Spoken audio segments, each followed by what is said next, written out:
गौड़ विद्यार्थी छात्रावास की नई कार्यकारिणी के शपथ ग्रहण समारोह में मंत्री श्रीनिवास गौड़ ने तल्ख टिप्पणी की है। मंत्री ने नए कार्यदल के साथ शपथ ली है। मंत्री श्रीनिवास गौड़ ने आरोप लगाया है कई लोग गौड़ जाति का राजनीतिक रूप से हाशिए पर डालने की कोशिश कर रहे हैं। तेलंगाना सरकार के गठन के बाद कई कल्याणकारी कार्यक्रम शुरू किए गए। नीरा कैफ़े की स्थापना 10 करोड़ रुपए से हुई है। उन्होंने कहा शराब की दुकानें में भी गौड़ जाति के लिए आरक्षण बढ़ाया गया है। कुछ नेता मेरा विकास देखना बर्दाश्त नहीं कर सके और वे लोग हैं जो अतीत में पार्टी में पदों पर रह चुके हैं। उन्होंने कहा उन्हें कोर्ट पर पूरा भरोसा है, लोग सही समय पर उन्हें सद्बुद्धि बताएंगे। केंद्रीय मंत्री और बीजेपी प्रदेश अध्यक्ष किशन रेड्डी ने कहा तेलंगाना में हर तरफ भ्रष्टाचार है, राज्य में अहंकार का बोलबाला है। स्वर्णिमन तेलंगाना में गरीबों का कोई बसेरा नहीं है। किशन रेड्डी ने कहा राज्य में ज़्यादातर क्षेत्रों में भू कब्जा और दबंगई देखने को मिलती है। अवैध लेन देन को बढ़ावा दिया जा रहा है। यदि कोई अन्याय के खिलाफ आवाज़ उठाता है तो उसकी आवाज़ बंद कर दी जाती है, उस पर दबाव बनाया जाता है, उसके खिलाफ फर्जी मामले दर्ज किए जाते हैं। पटानचेरू विधायक गुड्डे महिपाल रेड्डी ने कहा देश में पहली बार बीसी की आर्थिक आत्मनिर्भरता और जाति श्रमिकों की सुरक्षा के लिए मुख्यमंत्री केसीआर बीसी बंधु योजना शुरू की गई। प्रत्येक चयनित लाभार्थी को 1 लाख रुपए की आर्थिक सहायता प्रदान कर उनके जीवन में नई रोशनी डाली जा रही है। जिला कलेक्टर शरद कुमार और पटानचेरू विधायक महिपाल रेड्डी ने शहर के GMR कन्वेंशन सेंटर में आयोजित एक बैठक में 300 लाभार्थियों को बीसी बंधु योजना द्वारा स्वीकृत 3 करोड़ रुपए के चेक वितरित किए हैं। विधायक ने कहा CM केसीआर लोगों को बेहतर चिकित्सा सेवाएं प्रदान करने के सामान्य लक्ष्य के साथ चिकित्सा क्षेत्र पर हज़ारों करोड़ रुपए खर्च कर रहे हैं। पटानचेरू निर्वाचन क्षेत्र के लिए स्वीकृत 108 वाहनों और 2 अम्मा ओडी वाहनों को जिला कलेक्टर शरद कुमार ने स्थानीय जनप्रतिनिधियों के साथ लॉन्च कर हरी झंडी दिखाई। उन्होंने कहा सरकारी अस्पताल में प्रसव करने वाली गर्भवती महिला को अम्मा ओडी वाहन से उनके घर भेजा जाएगा। छावनी परिषद पूर्व उपाध्यक्ष जक्कुला महेश्वर रेड्डी ने कहा BRS पिछले 8 वर्षों से छावनी क्षेत्र में स्काईवे के निर्माण के लिए काम कर रहा है। उन्होंने कहा अगर अनुमतियों को लेकर केंद्र पर दबाव बढ़ाया गया तो आखिरकार अनुमतियां जारी कर दी गई। यह विडंबना है, छावनी के भाजपा नेता ऐसा जश्न मना रहे हैं जैसा उन्होंने खुद यह कर दिया हो। रंगारेड्डी जिला BRSV छात्र अनुभाग ने इंटरमीडिएट छात्रों के लिए एक जागरूकता सम्मेलन का आयोजन किया। यह जागरूकता सम्मेलन BRSV साई कुमार के नेतृत्व में आयोजित किया गया। वनस्थलीपुरम इंस्पेक्टर जालंधर रेड्डी ने जागरूकता सम्मेलन में भाग लिया और छात्रों को कई सुझाव दिए। वे कॉलेज लाइफ में बहुत सतर्क रहना चाहते हैं, ये आत्मबल के साथ आगे बढ़ना चाहते हैं, ये जीवन में एक लक्ष्य लेकर काम करना चाहते हैं। मोबाइल फ़ोन का संयम से प्रयोग करें, साइबर अपराधों के प्रति हमेशा सतर्क रहे। मंत्री केटीआर ने मंत्री जगदीश रेड्डी के साथ पोचमपल्ली हैंडलूम पार्क के विकास की आधारशिला रखी है। इस अवसर पर केटीआर ने स्थानीय बालाजी समारोह हॉल में आयोजित बुनकर सप्ताह समारोह में भाग लिया और भाषण दिया। केटीआर ने कहा करघा एक नेता का प्रतीक है। CM केसीआर बुनकरों की मुश्किलें जानते हैं। उनके कल्याण के लिए CM केसीआर भारत में कई और के विपरीत कई योजनाएं लागू कर रहे हैं। केटीआर ने उल्लेख किया वे चेनेता मित्र के नाम पर यार्न और रसायनों पर 50% सब्सिडी दे रहे हैं। उनका नाम पर बचत योजना लाई गई है। मंत्री केटीआर ने खुलासा किया वे उनके लिए रैतु बीमा के रूप में बीमा लाए। यह सब इसलिए संभव हुआ क्योंकि केसीआर CM बने। सरकार राज्य में अगली वेतन पुनरीक्षण समिति की नियुक्ति और अध्ययन से पहले कर्मचारियों को अंतरिम वेतन की घोषणा करने पर काम कर रही है। क्योंकि विधानसभा चुनाव की घोषणा अक्टूबर में जारी होने की संभावना है, ऐसा लगता है जल्द ही IR की घोषणा हो सकती है। वित्त विभाग इस पर पहले से ही गणना कर रहा है। वित्त विभाग के सूत्रों ने कहा मौजूदा समय में हर महीने वेतन और पेंशन पर 4,500 करोड़ रुपए तक खर्च हो रहा है। अगर IR 10% भी दिया जाए, हर महीने 300 करोड़ का अतिरिक्त बोझ बढ़ेगा। पता चला पिछले साल की तुलना में इस साल की पहली तिमाही में वेतन का बोझ 943 करोड़ 56 लाख रुपए बढ़ गया है।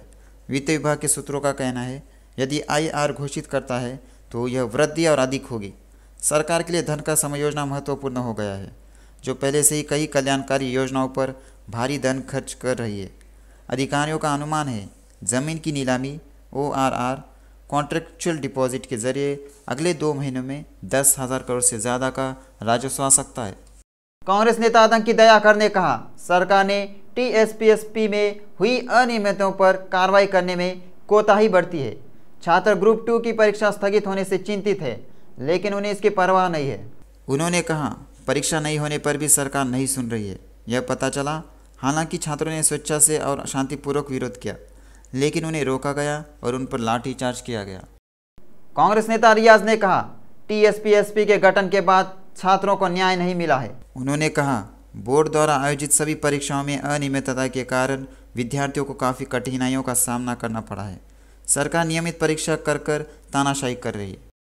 कांग्रेस सांसद कोमिटी रेड्डी वेंकट रेड्डी ने कहा, वे इस महीने की 16 या 17 तारीख को पूरे तेलंगाना में बस यात्रा का आयोजन करेंगे।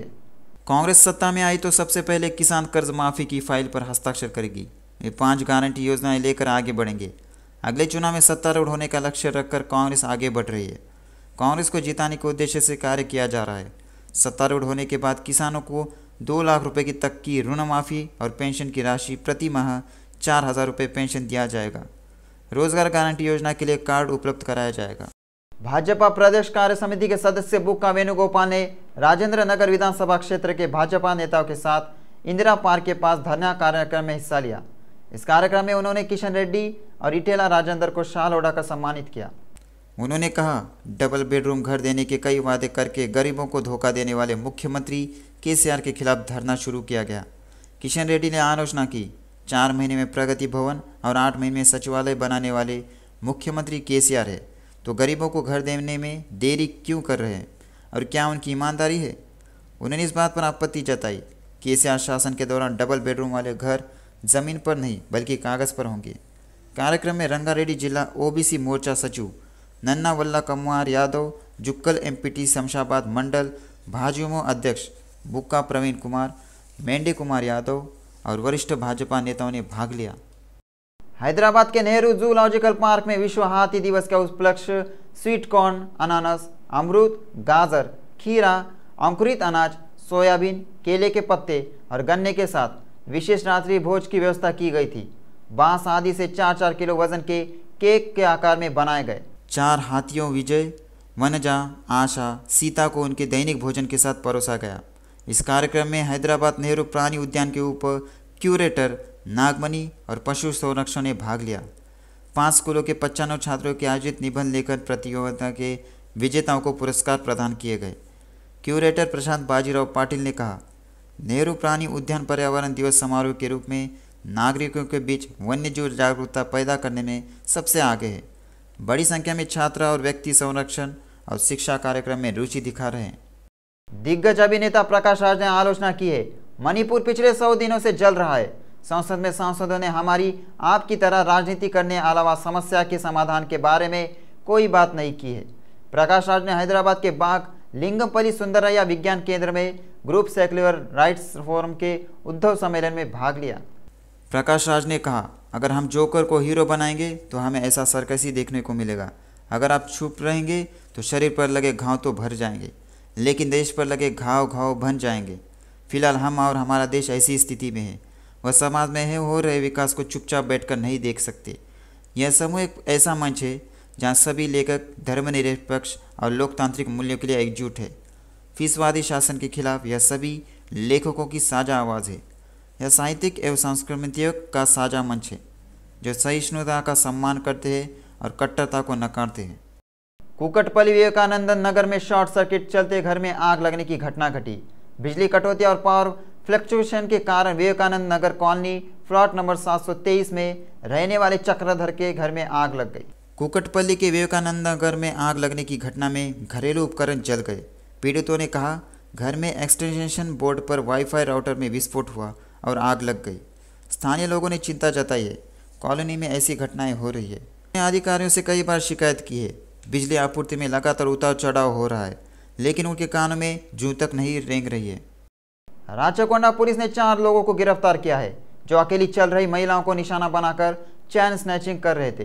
पुलिस ने आरोपियों के पास से 98 ग्राम सोना, 3 गाड़ियां और 3,500 रुपये नकद जब्त किए गए। आरोपियों को रिमांड पर लिया गया। राचकोंडा आयुक्तालय के मदगुल पुलिस स्टेशन के तहत चेन चोरी में शामिल 4 लोगों को पुलिस ने गिरफ्तार किया है।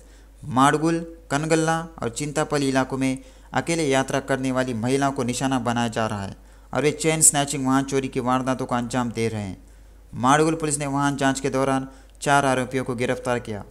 इससे पहले क्राइम डीसीपी अरविंद बाबू ने राचाकोंडा आयुक्तालय के अधिकार क्षेत्र के अंतर्गत 5 चेन स्नैचिंग मामले एक दोपहिया वाहन चोरी और एक डकैती की मामलों का पूरा विवरण बताया है।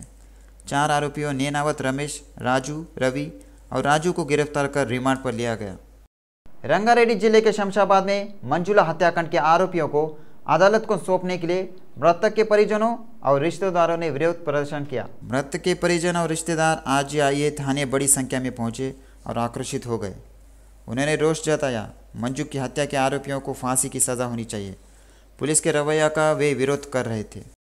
राष्ट्रपति द्रौपदी मुर्मू ने दिल्ली सेवा विधेयक पर अपनी सहमति दे दी है, जिसे संसद के दोनों सदनों में मंजूरी दे दी है। इसके साथ ही यह विधेयक कानून बन गया है। भारत सरकार ने इस आशय का गजट नोटिफिकेशन जारी कर दिया है। 3 अगस्त को लोकसभा ने ध्वनि मत से दिल्ली सेवा को विधेयक पारित कर दिया, जो दिल्ली सरकार में वरिष्ठ अधिकारियों की नियुक्ति और स्थानांतरण की शक्ति केंद्र को देता है। वोटिंग से पहले विपक्षी दलों ने सदन से वॉकआउट किया। राज्यसभा में भी कड़ी प्रतिस्पर्धा के बावजूद यह बिल पारित हो गया। बिल के पक्ष में 131 वोट पड़े, विरोध में 102 वोट। 26 पार्टियों की इंडिया गठबंधन के कड़े विरोध के बावजूद टीडीपी, बीजेडी और वाईएसआरसीपी जैसी विपक्षी पार्टियों ने बिल के पक्ष में वोट किया है।